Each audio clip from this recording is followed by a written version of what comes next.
அன்பினர்களே, நாம் ஏற்கனவே அமெரிக்காவின் மிகப்பெரிய கோர தாண்டவம் பற்றிய செய்திகளை கொடுத்திருக்கின்றோம். ஏற்கனவே அமெரிக்கா மிகப்பெரிய தாக்குதலை தொடுத்தின நீர்நிலைகள், குடியிருப்புகள், இப்படியாக ஒரு மக்கள் குடியிருப்புகளைத்தான் இந்த மீண்டும் கோர தாண்டவம் ஆடி இருக்கின்றது. அதற்கு பதிலடியாக ஆபரேஷன் நஷ் 2 என்று பெயர் வச்சாங்க இல்லையா, மிகப்பெரிய தாக்குதல் தொடுத்திருக்கின்றது. இந்த புதன்கிழமை தாக்குதலாக நாம் ஏற்கனவே சொல்லியிருக்கிறோம் இல்ல, அவங்க அமெரிக்கா சொல்லி அடிப்பது, இவங்க அடிய வாங்கிட்டு ரிட்டர்ன் கொடுப்பது. ரிட்டர்ன் ஆறு கொடுக்கிற 3 நாடுகளில் கொடுத்திருக்கிறாங்க. ஏராளமான வளைகுடாவில் ஏராளமான நாடுகள் தங்களது விமான பரப்புகளை, வான் பரப்புகளை மூடி இருக்கின்றது, மறு அறிவித்தல் வரும் வரையும். ஏனெனில் யுத்தம் இன்னும் தொடரப்போவதாகவே சொல்லப்படுகின்றது. கிட்டத்தட்ட 3ஆம் உலக போருக்கான ஒரு ஒத்திகை போன்ற இந்த தாக்குதல் இன்று அரங்கேறியிருக்கின்றது. பாரசீக வளைகுடாவில் உள்ள அமெரிக்க இலக்குகள் மீதான ஈரானிய தாக்குதல்களை தாக்கக்கூடிய காட்சிகள், 4 காட்சிகள் தருகின்றோம் பாருங்கள். இது ஈரானுக்குள்ளிருந்து கிடைக்கப்பட்ட தகவல்கள். ஈரானிய ஏவுகணை தாக்குதலுக்கு பிறகு கட்டாரின் அல் உதைத் பகுதியில் உள்ள அமெரிக்க ராணுவ தளத்தில் உள்ள உபகரண கிடங்கில் ஏற்பட்ட சேதத்தை செயற்கைக்கோள் காட்டுவதாகவும் தெரிவிக்கப்படுகிறது. ஈரானிய பிரதேசம் மீதான அமெரிக்க தாக்குதலுக்கு பதிலடியாக இந்த தாக்குதல்கள் நடத்தப்பட்டதாக கூறி குவைத், பஹ்ரைன் மற்றும் ஜோர்டான் முழுவதும் உள்ள அமெரிக்க ராணுவ நிலைகள் மீது தொடர்ச்சியான ஏவுகணை மற்றும் ஆளில்லா விமான தாக்குதல்களை இஸ்லாமிய புரட்சி காவல் படையும் தேசிய ராணுவமும் அறிவித்துள்ளது. குவைத்தில் உள்ள பெட்ஹாட் வான் பாதுகாப்பு வளாகம், செயற்கைக்கோள் தகவல் தொடர்பு மையம் மற்றும் ஹிமாஸ் ராக்கெட் ஏவுதளங்கள் உள்ளிட்ட முக்கிய அமெரிக்க ராணுவ உட்கட்டமைப்புகள் அளிக்கப்பட்டதை விவரித்து இன்று புதன்கிழமை அதிகாலையில் இஸ்லாமிய புரட்சி காவல் படை பல அறிக்கைகளை வெளியிட்டுள்ளது. IRGCயின் 7வது அலை பதிலடி நடவடிக்கையின் ஒரு பகுதியாக ஆபரேஷன் நஷ் 2 கீழ் இந்த தாக்குதல் நடத்தப்பட்டுள்ளது. குவைத் மக்களுக்கு விடுத்துள்ள ஒரு அறிக்கையில் IRGC தனது தரை மற்றும் வான்வெளி படைகள், செயற்கைக்கோள் தகவல் தொடர்பு மையம், ஏவுகணை மற்றும் வான் பாதுகாப்பு ரேடார், பெட்ஹாட் வான் பாதுகாப்பு வளாகம், குவைத்தில் உள்ள அமெரிக்க ராணுவ தளம், கிடங்கு மற்றும் ஹிமாஸ் ராக்கெட் ஏவுதளங்கள் ஆகியவற்றை தாக்கியதாக ஈரான் தெரிவித்துள்ளது.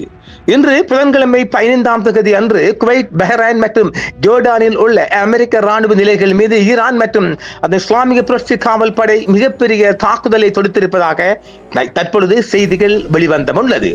இந்த தாக்குதல்கள் ஈரானிய நிலைகள் மீது அமெரிக்கா மேற்கொண்ட வான்வெளி தாக்குதலுக்கு பதிலடியாக ஆபரேஷன் நஷ் 2 மற்றும் மின்னல் நடவடிக்கை ஆபரேஷன் லைட் லைன் ஆகிய ராணுவ நடவடிக்கைகளின் ஒரு பகுதியாக மேற்கொள்ளப்பட்டதாக ஈரான் தெரிவித்துள்ளது.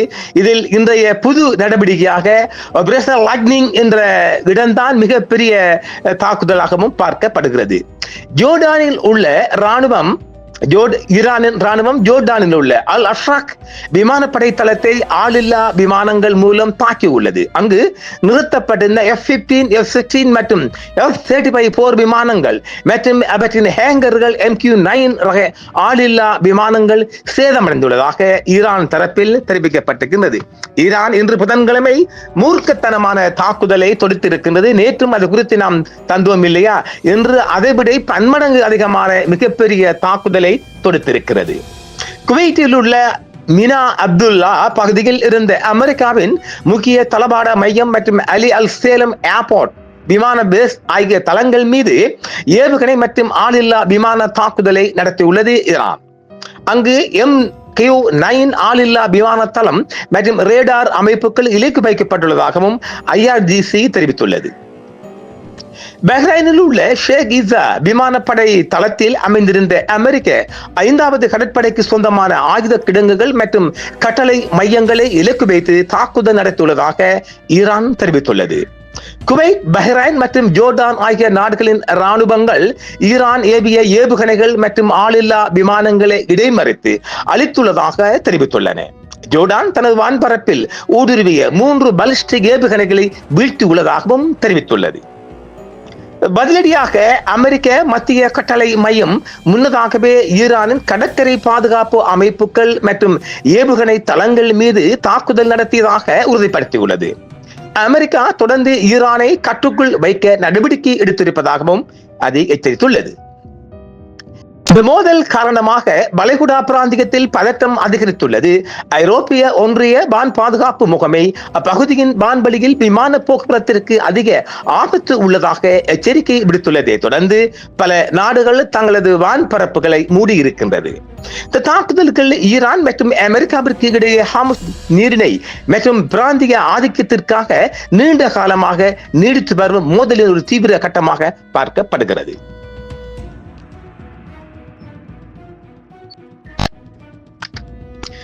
அரசியல் மற்றும் ராஜதந்திர விளைவுகளாக இந்த தாக்குதலால் பிராந்தியத்தில் ஏற்பட்டுள்ள ராஜதந்திர மாற்றங்கள் அல்லது ஐக்கிய நாடுகள் சபையின் எதிர்வினை எதுவொன்றும் இன்னும் தெரியவில்லை. இந்த மோதல் வளைகுடா நாடுகளில் கச்சா எண்ணெய் விலை மற்றும் உலகளாவிய விநியோக சங்கிலியில் மிகப்பெரிய தாக்கத்தை ஏற்படுத்தியுள்ளதாகவே தெரிவிக்கப்படுகிறது. நாம் இதை நேற்றே சொன்னோம் இல்லையா, $87 போனது இன்று 100 தாண்டக்கூடிய நிலை இருக்குது. விடிந்தால் வியாழக்கிழமை 110க்கும் வருவதற்கான வாய்ப்பு இருக்கின்றது. பயன்படுத்தப்பட்ட ஏவுகணை வகைகள், உதாரணமாக பாலிஸ்டிக் அல்லது குரூஸ் ஏவுகணைகள் மற்றும் தாக்குதலின் துல்லியம் குறித்து ராணுவ ஆய்வாளர்களின் பார்வை மிக துல்லியமாக பார்க்கப்பட்டிருக்கிறது. ஈரான் இம்முறை ஒரே நேரத்தில் பல புள்ளிகளில் தாக்குதல் நடத்தியதன் மூலம் தனது சுயசார்பு ஏவுகணை திறன் மற்றும் ஹைப்பர்சோனிக் ஏவுகணை பயன்பாட்டை நிரூபிக்க முயன்றுள்ளது. இது மிகப்பெரிய ஆச்சரியத்தை ஏற்படுத்தியுள்ளதாகவே வளைகுடா செய்திகள் தெரிவிக்கின்றது. பயன்படுத்தப்பட்ட ஆயுதங்களாக முதன்மையாக ஷாகெட் 238 ஜெட் இயந்திரம் கொண்ட ஆளில்லா விமானங்கள் மற்றும் ஃபத்தா 2 போன்ற மேம்பட்ட பாலிஸ்டிக் ஏவுகணைகள் பயன்படுத்தப்பட்டதாக ராணுவ செய்திகள் தெரிவிக்கின்றன. அமெரிக்காவின் ஏவுகணை எதிர்ப்பு அமைப்புகள் பேட்ரியாட் அண்ட் டாட் ஒரே நேரத்தில் பல இலக்குகளை நோக்கி ஏவுவதன் மூலம் திசை திருப்பவும் தளவாட கிடங்குகளை சேதப்படுத்தவும் ஈரான் திட்டமிட்டுள்ளது. அதனால் தான் ஒரே நேரத்தில் பல்முனை தாக்குதல் மல்டிபிள் அட்டாக் செய்வதாக செய்திகள் தெரிவிக்கின்றன.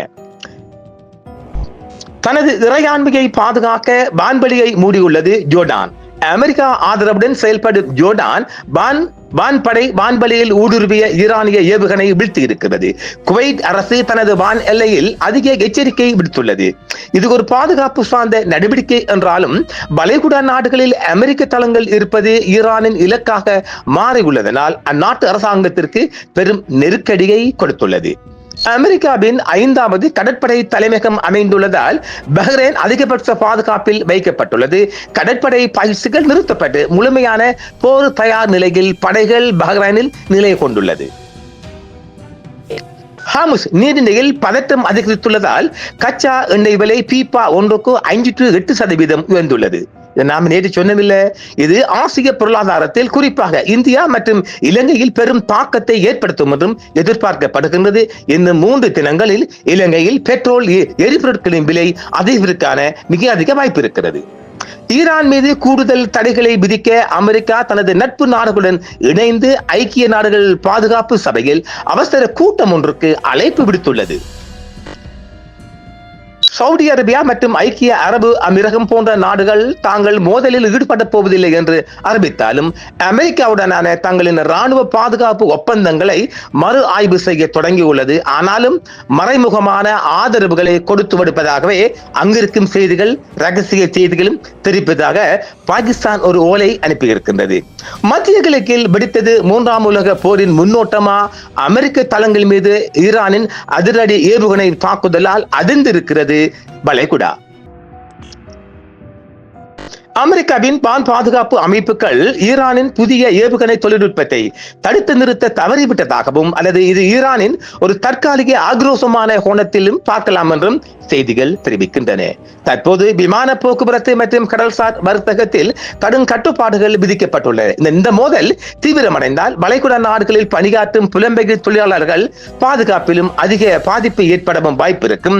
அதனால் இந்த யுத்தம் தொடருமானால் வளைகுடாவில் இருக்கின்ற வெளிநாட்டு வேலையாளர்கள் நாட்டை விட்டு அப்புறப்படுத்தவும் அதிக வாய்ப்பு இருப்பதாகவே இன்றைய செய்திகள் தெரிவிக்கின்றது.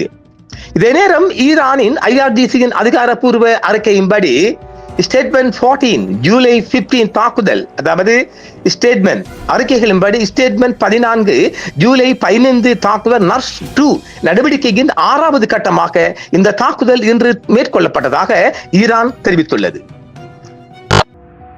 ஜோர்டான் அல் அஸ்ரத் தளம் தாக்குதலின் இலக்காக மேலாண்மை மையம், கட்டளை மற்றும் கட்டுப்பாட்டு மையம், ராணுவ தளவாட கிடங்குகள் மற்றும் எரிபொருள் சேமிப்பு நிலையங்களும் தாக்கப்பட்டிருக்கின்றது.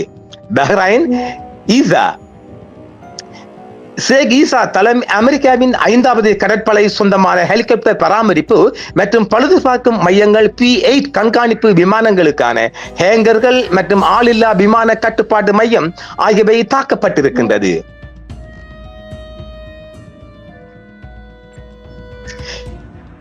வான் பாதுகாப்பு ரேடார் அமைப்புகள், பெட்யார்ட் ஏவுகணை வளாகம் மற்றும் பிராந்தியத்தின் முக்கிய தளவாட மையம் ஆகியவை அளிக்கப்பட்டதாக ஈரான் அறிவித்துள்ளது. ஈரான் அரசு ஊடகங்கள் மற்றும் செய்தி நிறுவனங்களின்படி கடந்த சில நாட்களில் அமெரிக்கா மேற்கொண்ட வான்வழி தாக்குதல்களில் ஈரான் தரப்பில் 30க்கும் மேற்பட்டோர் கொல்லப்பட்டனர் என்றும் 260க்கும் மேற்பட்டோர் காயமடைந்துள்ளதாகவும் தெரிவிக்கப்பட்டிருக்கின்றது.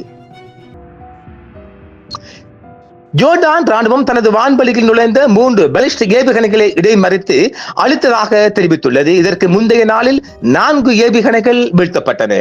குவைத் மற்றும் பஹ்ரைன் அரசுகள் தங்களது வான் பாதுகாப்பு அமைப்புகள் ஈரானிய ஆளில்லா விமானங்களை சுட்டு வீழ்த்தியதாகவும் தெரிவித்துள்ளது. அமெரிக்கில் இந்த செய்தி நீண்டு போவதால் நாம் அடுத்த செய்தியாக பார்ட் 2 வருகின்றோம். இன்றைய செய்திகள் இன்று முடிப்பதற்காக மீண்டும் பார்ட் 2 சந்திப்போம். என்றும் உங்களுடன் சன்ரைஸ் இந்தியா டிவி சப்ஸ்கிரைப் பண்ணுங்கள், பெல் பட்டனையும் கிளிக் செய்யுங்கள். உங்கள் ஆதரவே எங்கள் சேவை. ஆதரவு தாருங்கள், அரவணைப்போம். மறக்காம சர்ப்ரைஸ் பண்ணுங்க. தேங்க்யூ.